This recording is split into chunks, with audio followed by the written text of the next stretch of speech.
এবং মানুষের যে আরও নানা রকম জলাশয় আছে সেখান থেকে পানি নিয়ে চুইয়ে চুইয়ে মোহনায় এসে বিশাল হয়।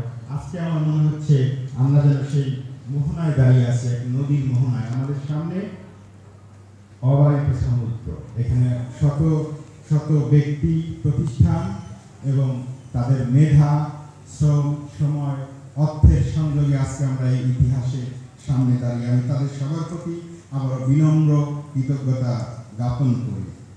আমার মনে পড়ছে শুরুর বোঝাতে হয়েছে নদী অলিম্পিয়াড কি। আমরা বলেছি যে এটা সাধারণ যারা নদী আন্দোলন করতে চায় অনুষ্ঠিত হচ্ছে ওয়ার্ল্ড ফার্স্ট রিভার অলিম্পিয়াডের চূড়ান্ত ফাইনাল স্টেজ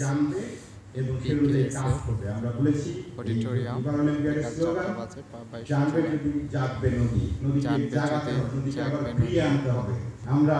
নানাভাবে নদী পানি সম্পদ মন্ত্রী, প্রতিরক্ষা থেকে প্রকৃতি, সমকাল প্রতিনিধি সম্পাদক এবং রাষ্ট্র থেকে রাজনীতি মোহনায় দাঁড়িয়ে আমাদের সামনে ক্রমে বড় হবে এবং একসময় সমুদ্রে পরিণত হবে, সেই সম্ভাবনা